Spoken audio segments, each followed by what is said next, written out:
It's Welcome to W.N.C. TV. Yeah, Beach that's calls. yeah. No, it's about you know, the Bay Bridge. family, friends. Yeah. It's about fellowship. Crabman. So we're on the water, we're in the woods, and You know, the heart starts to pound, and you start to sweat a little bit. And then I took the shot. beach That's calls. he jumped, and Beach that's calls. It's about Yeah. making things interesting and fun. Beach calls. you need to stop farting. On today's episode, we take a close look at the Great American Outdoor Show. How do events like this help the hunting community? The rise of women's hunting, and how some female hunters have become role models, and the challenges of new hunting rules and regulations across the nation. I am Mike Rice. With me, I have One-Shot Pops Littleton and college girl Tay-Tay. Welcome to W.N.C. TV. It's Tay. First of all, let's help everybody out. Where was the Great American Outdoor yeah. Show? What is it about? Where was it held? Let's help them out. What happened? Okay, so it was in Harrisburg, PA, Oh, okay. and it was at their It's the farm complex. Yeah, it's a farm complex. Pennsylvania farm Pennsylvania complex. farm complex. It was a fun time, I would say. Yeah, absolutely. So we went, Saturday? No, we went Sunday, the weekend it first opened, and then we went back Monday, and then we went with them the following Saturday. Yeah. Absolutely. And then, you know, it's gigantic. There's no way that you can actually see everything in one day. You know, on the last day that we went Saturday, we actually didn't, we walked around, but it was extremely crowded, and but there's so many exhibits and so many things to see. I mean, their whole boat section alone was a whole wing. It was a whole building. Any hunter, any outdoor person, any person that likes firearms, weapons, would love this show. What did you get out of it most? Okay, so there's obviously 2 or 3 different sections. There's one specifically for archery, and in this archery spot, you can do your own. You can literally go to these shooting lanes and you can shoot bows. You can test them out and stuff like that. Like there was Hoyt, there was Bear, they had PSE there. Matthews. Yeah, they had Matthews, and so that was one section, and then. On your way to the 3D archery place, which I'll get to that in a minute, you pass by the Wall of Guns. So it's a great raffle. It's for the NRA. It's The for the NRA, NRA. yep. It benefits the NRA. And you buy raffle tickets, and they'll let you go through and you look at all the guns that they have. And then whoever wins, like whoever's name gets drawn, you get to pick out like 2 or 3 different weapons. Well, no, you pick out one. Oh, yeah, you Shannon, pick my out wife, one. had actually won last year. She won 2 guns. Yeah. She won a 9mm Glock, and then she won a 22 long rifle that actually Holden used to squirrel hunt this year. And so obviously you'll get to pick your gun. And then as you pass through the Wall of Guns, you go into the 3D archery place where it's a big, big, big arena. And on one side you have all the archers, and they're from different teams, and they have their competition bows, the big bows that have the big stabilizers that as long as an arm. And they shoot at this area where there's many different, like Glendale, so it's like a fake. They had deer, they had shot, yeah. elk, they had bear, Mountain groundhogs, lion. mountain lions. Yeah, anything you can think of, and That so they was would just that shoot. was an awesome Yeah. thing to see. Yeah. You were there Saturday. What was your experience like? It was quite interesting. This is my first time there, and I have to say that, yes, you said it was a big crowd. There were so many things to see. I absolutely could only see a small portion of it, but it was quite interesting. There was a lot of outfitters there. There was a lot of people that gave you the opportunity to explain what you could do in this out there hunting, from turkey to hog to deer to elk to and so forth, Canadian, Alaskan, whatever. You had it, and as you said, there's some neat things. It was really fun for me personally because I love the family thing. When we took the grandkids over to do the fishing, and we were trying to catch a fish with the grandkids, and didn't have much success that day, No. but we tried, and that was a lot of fun. I enjoyed that. So just the overall atmosphere, it's very energetic. It's people showing you different things they've created that they want to shoot or do or test in the archery or out there, and so it was fun. It was a real fun time. Yeah, the NRA put on a great show. The kids zone for the kids with handgun and firearm safety, their kids zone where they can go around and shoot, play hoops and shoot baskets, and then their whole fishing. They had a big pond for, the kids to cast a line in and fish. I mean, the experience is great for everybody. Even for women, all the women clothing for hunting lines. But the experience is not just for the hunters and the fishers. There's so much for everybody. Yeah. It's definitely worth going to. I've really enjoyed it. How do events like this help the hunting community grow? What would you say? Well, if you're talking to me, Mike, we're from what I understand, we're in a serious decline in the hunters out there in the United States. There's been a lot of propaganda against hunting. There's been a lot of things going on. It distracts the community from the truth and understanding what really hunting's about. A show like this promotes what hunting really is about, especially if you go there as a family unit. You go there with your children and your spouse or your friends or your girlfriend or husband or boyfriend or whoever it is, your friends in your life. You go there and you get to look at some of this stuff. And it's not just for hunters to go there and all. I mean, as we said, there's fishing and so many other things. But you get into this type of atmosphere and you really get to see what the people are like. And the people are friendly, kind, caring. Absolutely. Good folk. I mean, and you Absolutely. see, we're not a bunch of the way we're targeted to appear to be ruthless hunters going out there and slaughtering animals. It's nothing like that. And you get to meet the real people and you get to see the real true aspect of what this is all about, this being together. And for you as a woman, Taylor, in the hunting world, your experience that you had with the Great American Outdoor Show, I mean, you got to meet a ton of people, a lot of female hunters, but then you got to experience the distributors of other products, special, for women hunters, that clothing lines that are made for just women, which you found it hard this year to find clothes that weren't made for men, that were made for men, and you had to wear them because they didn't have much out there, but you got to experience and meet other women. So for you, how do events like this help the hunting community and for women hunters? Well, obviously, yes, they promote women hunters to come out there and they learn about hunting and stuff like that. When we went to the Great American Outdoor Show, I met some great female hunters. I met Brittany Glaze, I met Rochelle Hendricks, and I met Sierra Lane Bell. And DSG Outerwear, that's actually Rochelle Hendricks' company. She's one of the marketing and helped design the products. Yeah, she helped design the products. And for young girls who they want to go hunt with their dads or their brothers or whoever. Or other young ladies. Yeah, and other young ladies. Other friends. Correct. So you can learn from these female hunters who have been doing it for years. So obviously there is some women and there's some young girls who they don't really know how to get into hunting. So they can go to the show and they can meet some female hunters and they can just meet these female hunters and they can just learn about hunting with women instead of men and they can get some experience with it. All right, so the fear of the hunting community not growing because of youth not wanting to hunt, all these restrictions that are coming out now, what can be changed? Well, Michael, I am one of the senior hunters. I am going on 61, and what I've seen is a transition out there right now. And what I'm seeing is a lot of the people usually stop hunting as they get near their upper 60s or low 70s.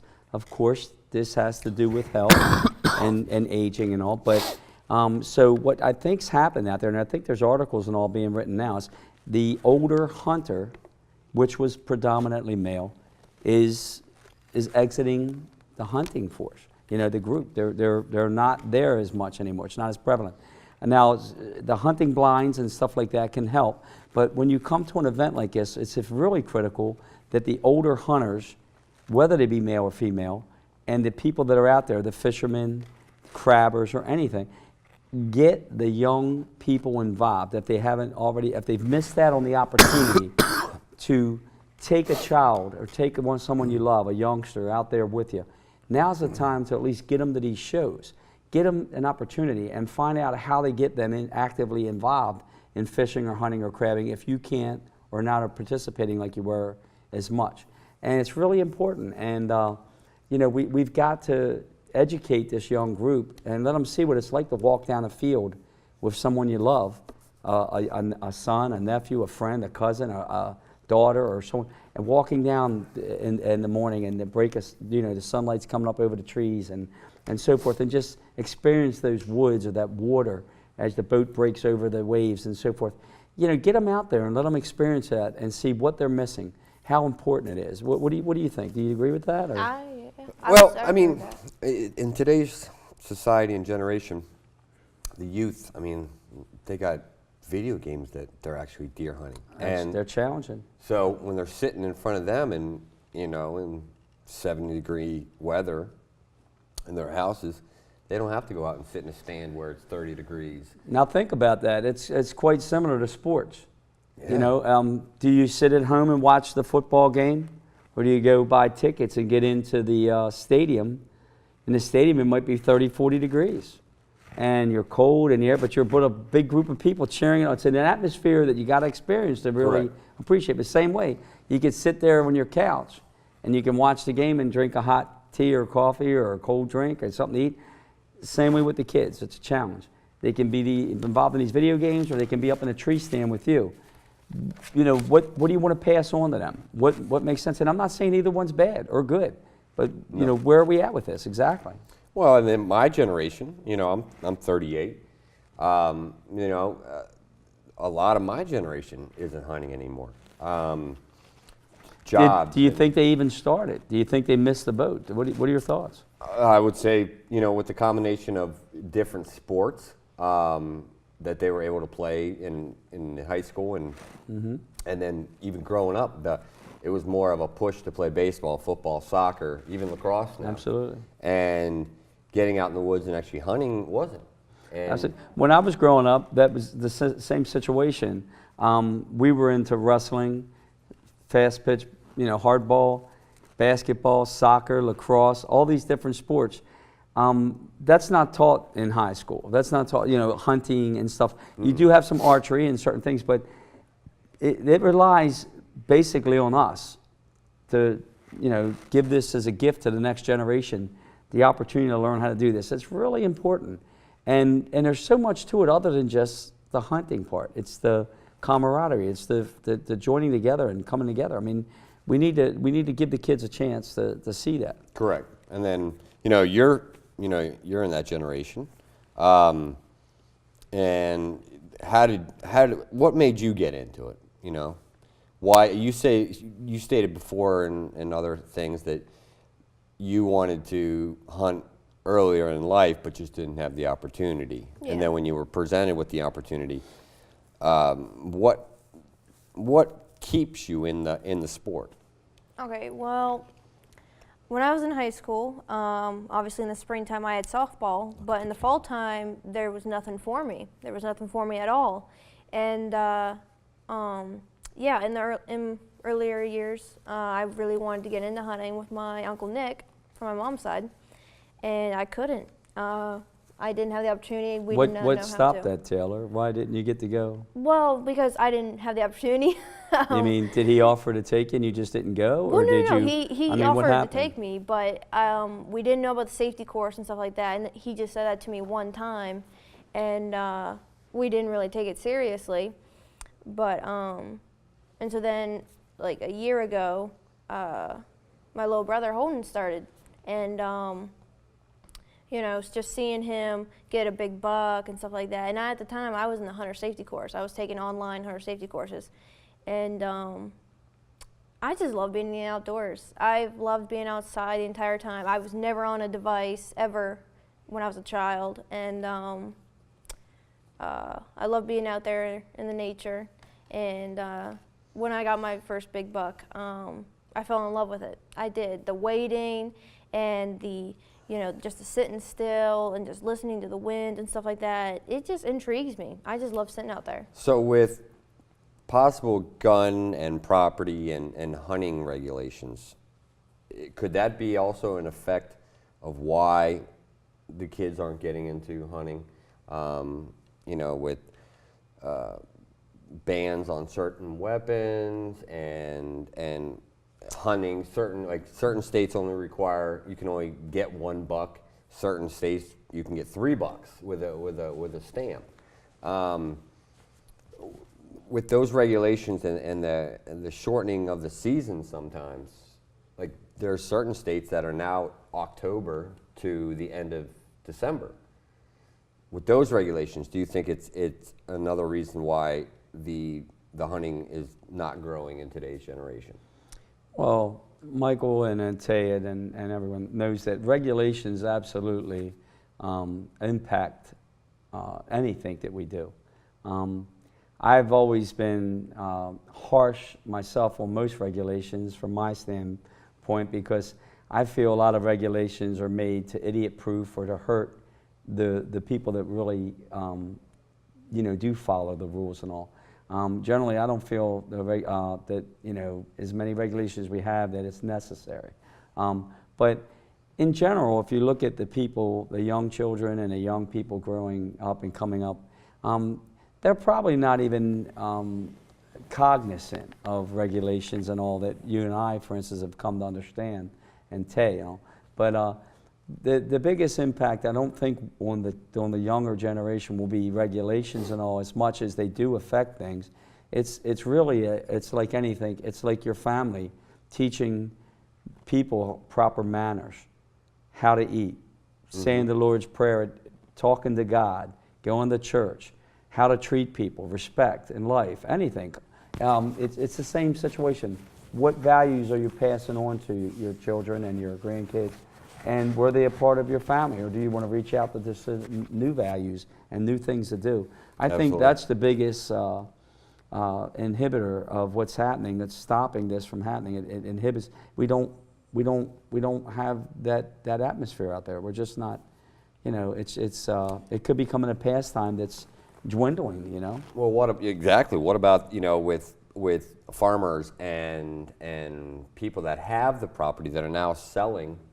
Because the farmers, you have giant stores that are producing their own milk, and so the farmers now are not able to make the money that they did in the past, and they're having to sell their land. There you go. So you said an important word. You said money. Anything in life, and here we go on hunting again. This is an opinion I have, and I feel strong about it. But goose hunting, we discussed this before in a different show or at different times. Goose hunting is like golf and things. They're making it expensive. They're making it a limited amount. There's people out there that are trying to go goose hunting that have to spend several $100s for a day of goose hunting to get on property that will have a successful time where you'll be able to actually get some geese. The amount of money for the licensing, the hunting itself, the trip, the guide, all the stuff. The average Joe, the average guy or gal may not be able to readily afford it. So what happens is and I'm not being mean or harsh, but if you've got a really good job, if you're a doctor or a lawyer or this or that, you have your own business or you make really good money, these are the events, these are things you can do. But people like us, unless you're lucky to have land or something around you, and as you said, farmers and people, they're seeing how lucrative some of this can be. If you had that opportunity to hunt near an area that has geese and stuff like that, you're blessed. You're blessed. Absolutely. You're absolutely blessed. So Taylor, let's talk about your, back to your first time at the Great American Outdoor Show. You got to meet some celebrities. Mm-hmm. Now going in, with my profession and what I do, I've been around a lot of celebrities and, guarding them and so on. But when it came to these celebrities, so we're riding down there. I'm going to give a brief story on it. So we're riding down there, and you tell me you want to meet and talk to Brittany Glaze. The She Girl is what I kept calling her. She's the representative for She Outdoor clothing line for women. And you said, and I'm like, oh, here we go. This is gonna go bad. And the reason I thought it was gonna go bad, just because I know how celebrities are, and I shouldn't put them in their own category. But most celebrities out there don't care to really mingle and talk with us regular folk. So going in, you know, you say you want to meet her, and I'm like, okay, well, yeah, you can go get an autograph, picture, whatever. So we get there, and then we immediately went over to her, and she had 2 gentlemen in front of her, in front of you, and you were, you know, I said, oh, come on, you know, they're going to be here a while. Why don't we come back? And you were like, no, I want to sit here and wait for my turn. I said, okay. So then you went up to her, and the reaction that we got from her, you know, changed my Perspective? opinion, on celebrities to a point. She was amazing. I mean, she treated you like you guys were the best of friends. She sat there and answered all your questions, told you about this great organization. What's the organization? It's American Daughters of Conservation. So I assume you were pretty excited about this. I am pretty excited. Yeah. And that's great. And This is so you got your blood going. So tell us a little bit. So when I met Brittany Glaze for the first time, I introduced myself. I said, "Hi, my name is Taylor Rice." What was she like? She is she's really nice. She's really friendly. She's Down a to big earth? Christian. Yeah, she's down to earth. She's Wow. a huge Christian. And Christian gal. And so then I felt, you know, because I'm a Christian, I go to church, and so I felt very comfortable from the get-go. And I told her that she inspires me every day, and especially with She Outerwear, because that's another great company that they make clothes specifically for women. Do you have any She Outdoor I clothing? do, actually. I have a hat. I like baseball There caps. you Those go. are my favorite hats. So it does work. It does Yeah. work to have these shoes. And your aunt has all her hunting clothes are She Outdoors. Yeah, Yeah. my daughter Jennifer. Yeah. My daughter Jennifer, she loves that clothesline. Yep. So you were sitting there and talking to her, and I'm standing back because I'm just waiting for this to fall to pieces, I guess. the Yeah. Perspective, you know. He was And- pretending to look at 6-hour guns. Yeah, the 6 hour, yeah. And then I hear the questions that she's asking you and the questions that you're asking her, and I turn back around, and it's the attention, and there was nobody else and there's thousands of people at this place, but there was nobody else in that area except for you two. Like, Yeah. she giving you the utmost attention, she was answering all your questions, but it was what she was encouraging you to do. And so the reason that this show, the Great American Outdoor Show, is so phenomenal, you do have people like Brittany and other celebrities that come. What did she encourage you to do, Ted? She encouraged me to join ADC, American Daughters of Conservation. We got into a conversation about what weapons we were using. Obviously, she and I are both big into archery and other weapons. And When you say you're big into archery, crossbow, compound. Yeah, crossbow. Did she describe whether she shot both or? She mostly just sticks with her compound. Compound? And then, yeah, compound. And then I thought she was. well, she uses both. She yeah. uses archery Oh, and okay. guns. So yeah. And so then she says, "Have you heard of American Daughters of Conservation?" And I said, "No, I haven't." And I asked her, "What's that?" And she said, "It's an organization that I work with. And what it does is it takes young women, young female hunters, and it will send, like, all you have to do is pay just to go. And they'll take you on these hunts, whether it's deer, you got hog, geese.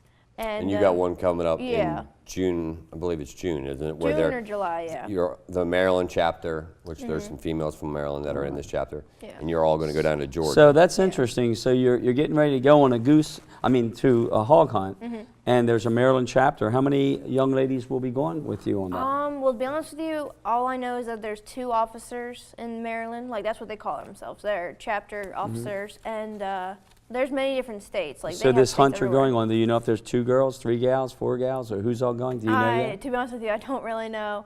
I just know that there's probably many different girls from many different states.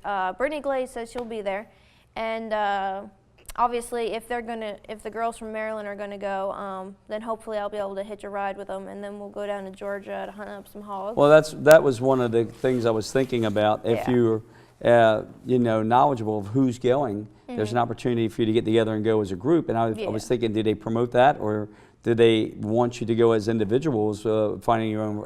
That's what I was trying to find out with Yeah, that. she's fresh into it. She hadn't gotten all the Yeah. details So you don't have yet. enough details. No. Yeah. Okay. But then, great experience with her. You know, you guys exchanged. She gave you her business card. I was trying to. I mean, she had a line of people to see her, Yeah. and I was trying to end it so she could. And she was like, "Oh, you know," Taylor was like, "Great, it was great meeting you." And then I'm pulling you away, And she wanted to get a photo and with she me. pulled us back so she could get a photo. Wow. And then That's a different. That's interesting. and then puts it on social That's media. interesting. So, you know, after meeting with her, and then we went over to Mountain Ops, Yeah. where another one of your role models was at. Yeah. Her name is Sierra Lanebell. And, you know, she talked to you for a while. Mm-hmm. You know, I actually bought some of Mountain Ops products and, you know, to test out. But What did you buy? You got the slumber stuff. Slumber. So What's that mean? it's good for, it has melatonin in it, but it rejuvenates you. It's got Okay, so this is vitamins and- actually a. yeah, Oh, okay. you mix it. You can either make tea or you can make it with chocolate milk or Oh, with that's milk. interesting. No, Okay. it's good stuff. Really good stuff. And it's really, I feel like I'm getting fully rested by it. But so you met with her, and you talked to her for a while. How did that go?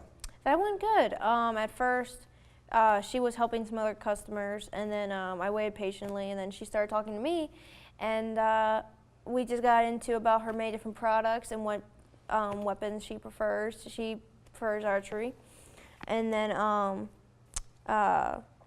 we just got to talking about how we got started and stuff like that, and then. So yeah. I mean, she's younger now. Yeah. She got into it. She went to college.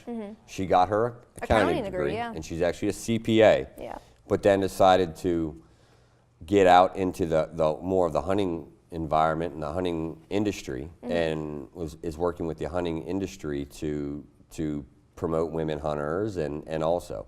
So you met with her and she was encouraging, and then you went on to ODG?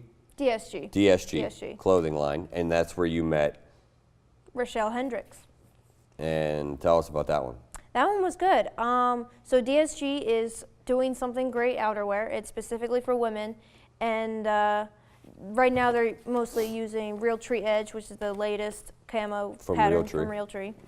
And so I went over there. We got into talking, and she told me about how her and her husband actually have, A resort Yeah, in a West resort. Virginia. yeah, and how she got into hunting, and I fell in love with her products right away. I Yeah, fell you in love bought with their something stickers. else. Yeah. She has a great line of clothing. Yeah. That definitely designed for women. Very comfortable, very quiet. They also have that scent. Yeah, you're making the comment, designed for women. I'm a man, so help me a little bit. What is it that you feel that's different about woman clothing rather than men's clothing? I mean, why not just wear these nice clothing that we wear that's comfortable, warm, and all? What's the difference? What makes the Well, difference? here's the difference. Obviously, men and women, we're built differently. We're made differently. Good point. And obviously, our sizes will be different. So, I'm like 5'2". A 5'2" woman isn't really made the same There way you go. as a 5'2" man. So you've brought up something He's that's 5'2". really. Yeah. Yeah, I'm 5'2" so, yeah. plus 6 or 7 inches. But the point is, what you just brought up is what's absolutely critical. Is our shapes are different. We walk different. We feel different. We're different, and so that clothing's uniquely designed to fit you, which means it would keep in the heat better. It would be more comfortable. So it's critical to have that, I guess, right? Absolutely. Yeah. I mean, I wouldn't fit well in women's clothing, I don't think. What do you think? Well, I mean, I'm not going to go there. Well, see, also, obviously, women have different features from men, and so what's great about DSG outerwear is they make clothes so that can fit any height of women in any size. So there's one certain pair of pants that she showed me. You can actually button it up to make it fit smaller people like me. Oh, so you can Height-wise. actually Yeah. adjust it by pulling it and buttoning yes, something. very or something. quiet buttons too, so it's Wow, great for hunting. that's interesting. Yeah. We don't have that feature in the men's clothing line, No. I don't think. You may be coming up with some ideas you're giving away that you could have been an entrepreneur, young lady. I mean, we could have did some stuff for the men, maybe. Well, on to that. Maybe we should edit this show so we don't have to get out of here. what is the difference between men and women hunting? I mean, is there a difference? I would definitely say there's a difference. And Even where are you Joe going with Hendricks that, told me. Mike? Where are you going with that? Like when you say the difference between men and women hunting, like chase it a little further, like clear it up, Well, clarify.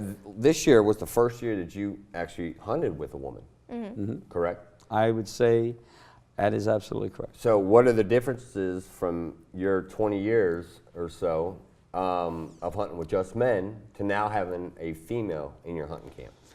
Well, you definitely talk differently, a little more so. I mean, things change. The conversations change. You know, men will be men, and the boys in the woods running around will act a little crazy, you know. So that's for sure. But basically, in the actual hunt itself, hunting is hunting. And there's things that make you successful out in the field. And that is scent control, your noise you make, you know, your weaponry. Have you practiced? Are you ready? Is your skill sets there? You know, your boots I think are incredibly important. The stuff that you use to wash your body and all, like we talk about clothing, everything in general. So it's the same for a female hunter or a male hunter, you know. And so I don't know if there's a distinct difference in that perspective. The hunting with Taylor, she was readily able to climb the tree stands or get in the blinds or to track a deer or to shoot effectively and efficiently. So, and that was practice, whether she be a male or female. But, you know, we do think different. You know, men and women do think differently, and we talk differently. And, you know, but I think there's a lot of similarities, more than what you really believe, except for now talking about different clothing or different. The poundage that you use on your bows, you know, your 50-pound bow, your 60-pound bow, or your crossbow, and all, you know, that will have an impact on the physical attributes of a male or female, sure. You know, but I think there a lot of stuff is actually very similar. I think, you know, that, what do you, I mean, do you have a thought on that, or yourself, Well, or Jay, or Taylor, what do you think? In my personal opinion, I think women can actually be better hunters than men. I think And why is that? That's an interesting I statement. would agree with that. their patience level, Yeah. their women are found to have a higher attention span. So instead of a man that is out there looking for that adrenaline rush and needs it, and can't sit there and can't sit still enough because they need that. A woman comes in with that, you know, little. So in my personal opinion. So are you developing this into the battle of the sexes? No, I mean, if you look at some of the phenomenal female hunters out there, Eva Shockley and Taylor Drury and Brittany Glaze. I mean, it's. Were they all taught by incredible male hunters, or were they guided by female hunters that were incredible? Well, see, here's the thing. There is something on that. They say women are better at learning because we are willing to listen. We're willing to listen to whoever's teaching us. Now, where did you this. read this at? Rochelle Hendricks actually told me this. she said that her. Now it's both getting her- interesting. yeah, You're starting to catch me on fire. Both her and her husband, they do teach young hunters at their resort. And so she has noticed, and her husband has admitted this too. They both say that the younger girls are willing to learn and they're willing to listen, whatever. The men, And the they're boys like, don't, all right, yeah. let me And they just happen shoot to be now. pro staff members Yeah. for Cabela's and Bass Pro. So obviously they know something. Yeah. And they've seen that the younger generation of boys, they just want to shoot and shoot and shoot. They're just going to be like, okay, I hear you, and it'll go out the ear. And so, yeah, women. Well, I are think your more willing to dad, learn. I think Michael hit something on that, on the attention span factor. The attention span of a male and a female is obviously being depicted as being different, and I would probably say that Absolutely. you're accurate on that. I noticed that as I was teaching my grandsons, and by the way, I've hunted with you and taught you some things. We've sat in stands together and so forth. And yes, absolutely. I have one grandson that will sit there and just for hours can just monitor the woods, and I sat with you for hours. but But we then I have have another seen- grandson that fidgets and is more wanting to do something more active possibly.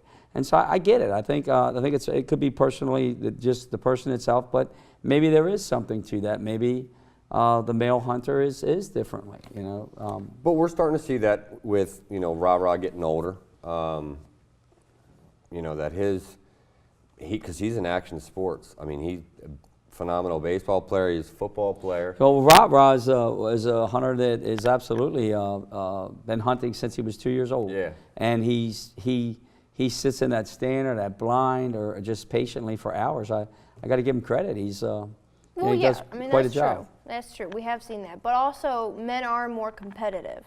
And women, you know, they're more like, okay, we are here to get the big bucks, but they're more willing to, you know. So play they'll nice. shoot a lesser buck or so, more so, and be satisfied. Are you saying? No, than- men No, will. I'm not saying that In at my all. personal opinion, men will. Yeah. I think there's. Oh, I thought you said she was just describing that women are. Well, here's the thing. What I mean by competitive, what I mean is like men are, you know, they'll like tease each other and stuff like that. Women, they'll be more willing to help each other. They'll be more willing to, you know, teach each other stuff like that.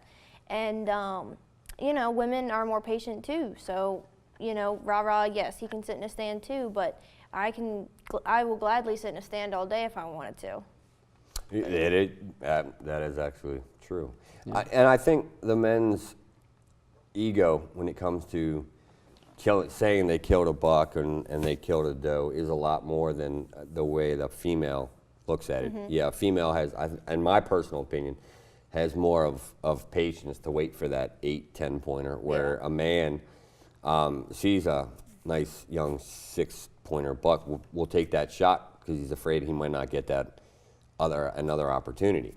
So I guess with the discipline aspect of female versus a male hunter is the females have more of a discipline. And I would agree with that. Yeah. I don't know.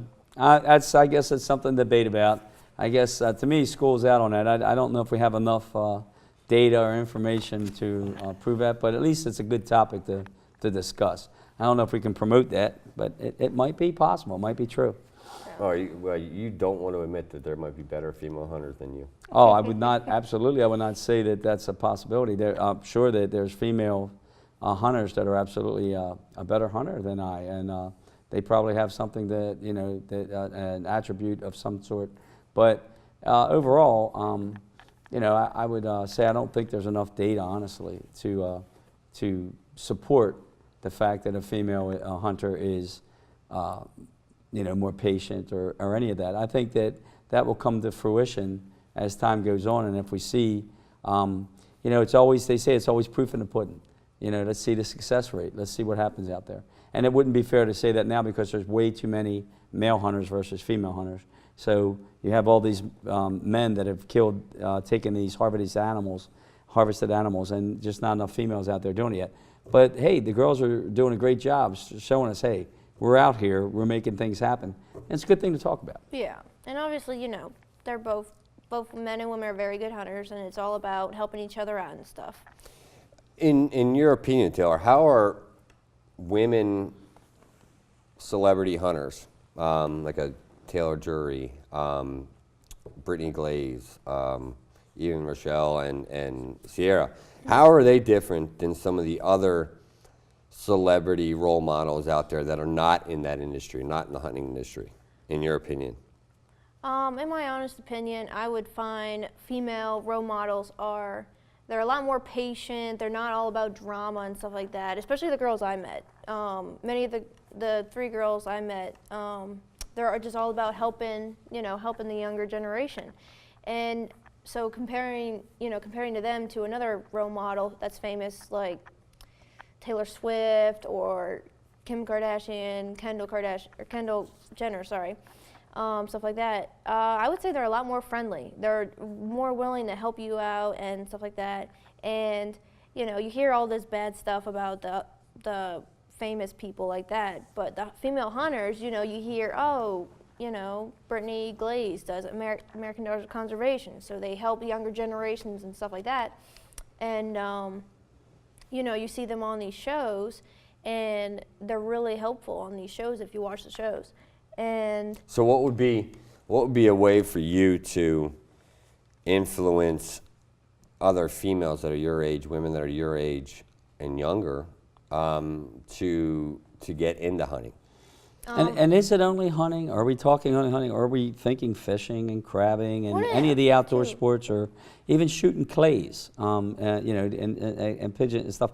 What are your thoughts? Is it just, you know, is it just the hunting perspective that? Well, I mean, if you look on YouTube, you know, the female fishers and all that, it's all about exposing skin and you know, bringing in big fish. That's predominantly. So you think that they're here's using the a thing. sex drive rather than in the sex fishing appeal to the business, public, yes, rather absolutely. than the? I would say, you have a lot of those women out there that they're taking what they were given, God's given to them, and they're using it to become famous. But I believe in more of the hunting world, and the women that are in the hunting world, they aren't. Well, Tay just brought up something about, like, she brought up names like you said, Taylor Swift, or Well, or those what are were the like names? other You were celebrities, bringing some like the Kardashians. Kardashians and all that, and then you were talking about people in the hunting field. You know, don't you think that the groundedness, the way this is grounded, like the down to earth aspect of fishing and hunting and trapping and all the things like that, it's such a like something down inside you that brings you down to earth and sort of grounds you and makes you like who you are in a natural way, rather than the glamour of the other side of it all. Don't you think that would probably have something to do with Well, it too? yeah, no, that's This definitely really good. connects you with nature, with your family, with God, with you know, it does something for you, doesn't it? Do you feel that, Tay? No, I definitely feel that. And actually, the female hunters that I was talking to, they do, you know, they will do fishing. And Sierra Lanebell actually has recently posted on her Instagram page, she just went some geese hunting, or some goose hunting, or no, sorry, it might have been pheasant or quail. So yeah, they do different stuff. They do fish, they do hunt, they do, obviously, you know, Maryland's known for crabbing, so unless they're in Maryland, there's really nowhere else to crab. But yeah, You they know, try and it's funny, and you bring that up, and another perspective. You know, it's nothing like, at the end of the day, when we go out there and we harvest those crabs or the fish, and we've done this absolutely many times, or the venison and so forth.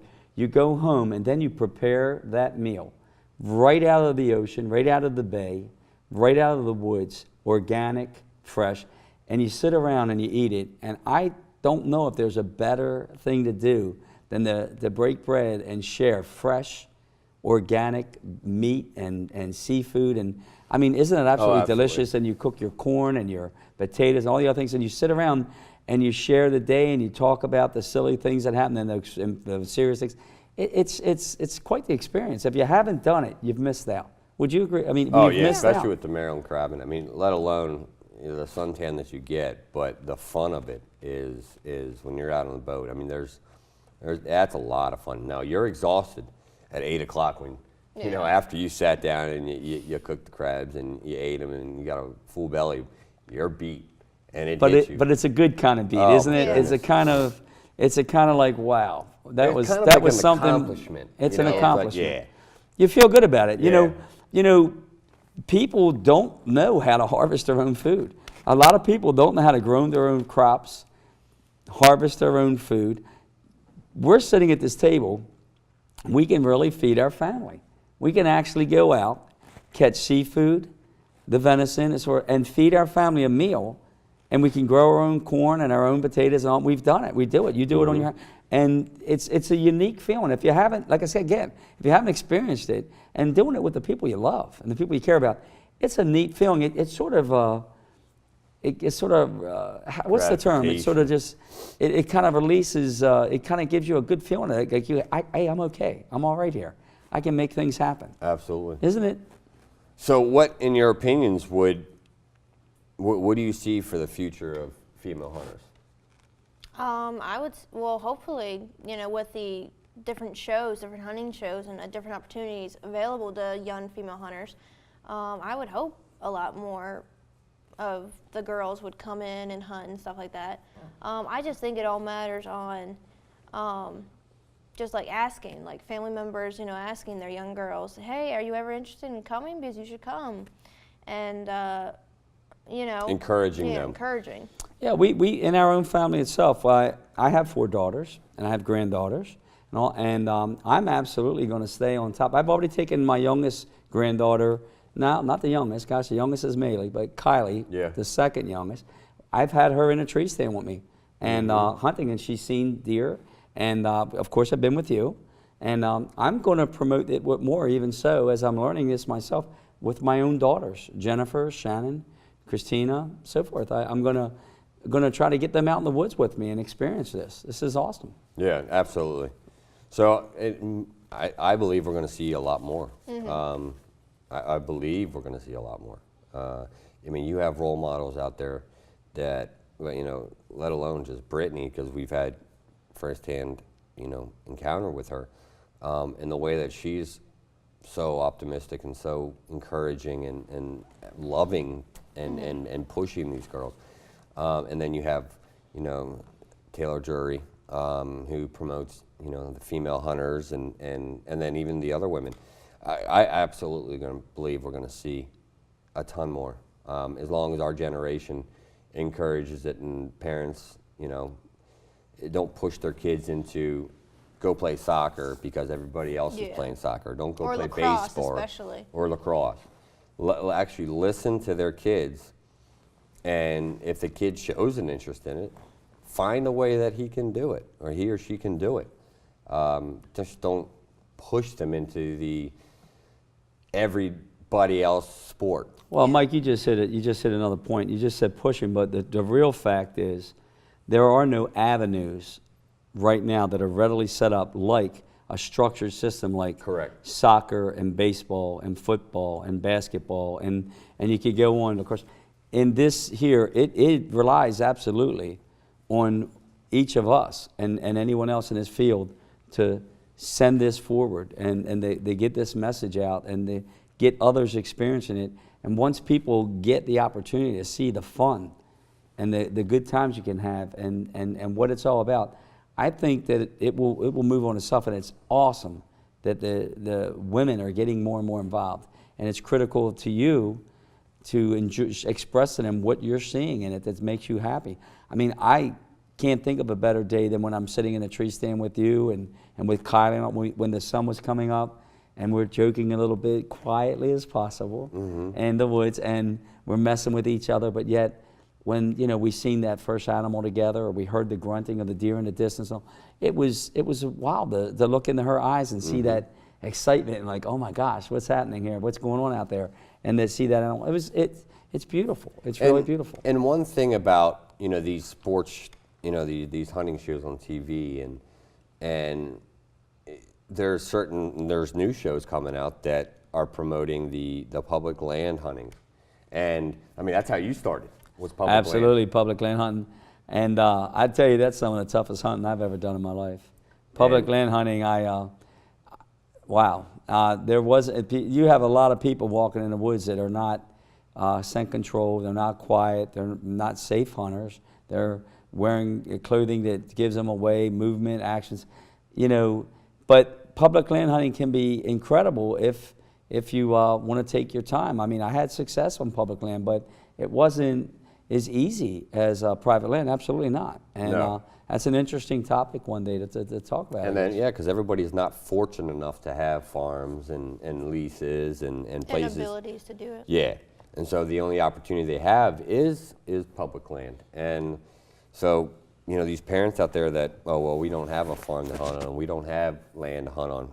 You got, you know, tons of acres of parks, and DNR's got tons of places to go hunt. Well, that's going to wrap up this show. Thank you again. Thanks for following. Hey, look, we're really happy to have you tune in. You know, this is what it's all about, to learn from each other, and we enjoy that you're all watching, and Tay and Michael, thank you so much that I can have the privilege to be on this set with you all, and getting us across and getting this out there. It's a great message. It's absolutely awesome. Great. Thank you.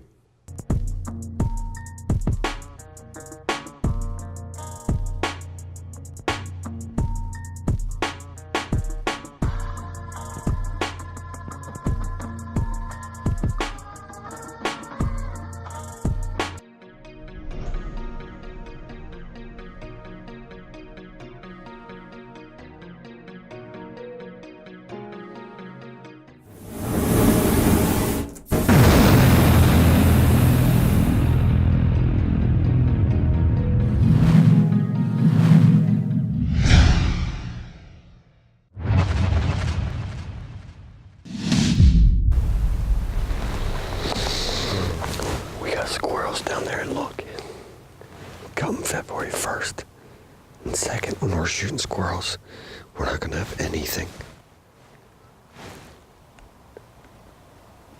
But of course, we got squirrels now.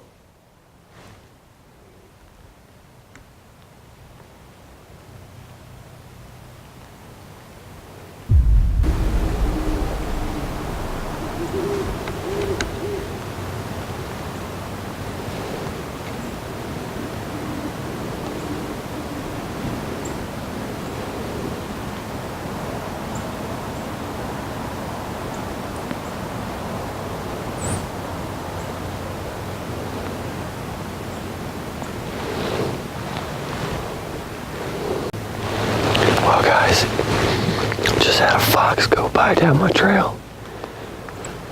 where I walked in at, so must have done all right. Scent control was good today, but as you can see, we got snow. It's gotten really cold.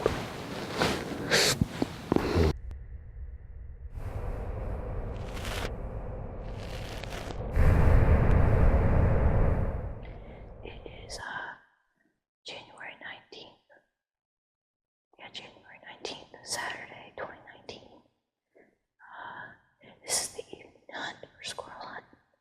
I am in the two-man SHIT stand. We put some corn out today, and based off the looks of it, looks like most of it's really gone. I don't know what the heck happened to all the corn. I used to be able to see it, and now it's just a bunch of dirt. I'm wondering if it was deer or squirrels. Who knows? Right now for the competition, Rah-Rah and Pop are in the lead with 7 total. And Dad and I are at the total of 4.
It's January 19th, and we are squirrel hunting. Well, they are. I'm still bow hunting. The guy, Rah-Rah, and Pops, and Taylor are over there squirrel hunting. I came over to one of the other stands over here, because they're going to be pushing the deer right into me. So, I'm just waiting for them. You can hear them in the background. They're shooting off. They're shooting squirrels now. They're going to push the deer right into me. I still got about 2 weeks left until the season's over in Maryland. So, they're blowing them up over there. So we're going to see. Stay tuned. Okay. So, after all that shooting that we've done, I'm not seeing anything. I'm not even hearing any squirrels move. At 9 o'clock, which is coming soon, it's 8:30. Pop and Robert are gonna get down and go to someplace else. So I'm gonna get down to gather up all my squirrels.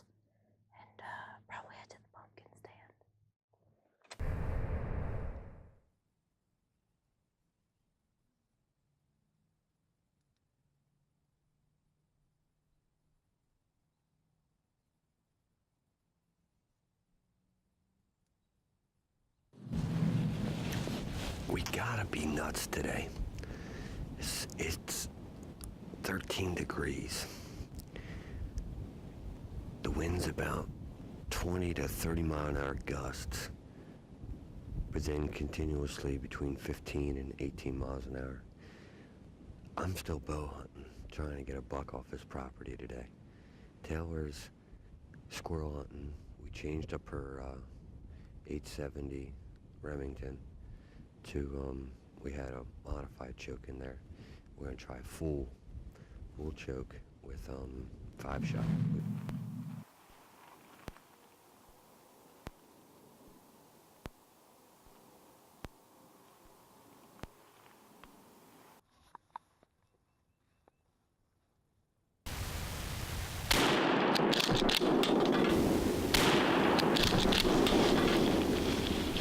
Alright, so I have shot 2 in the last 30 minutes. As you can see, there's number 1, and there's number 2. I'm telling you, the 3-inch 4-shot destroy these things.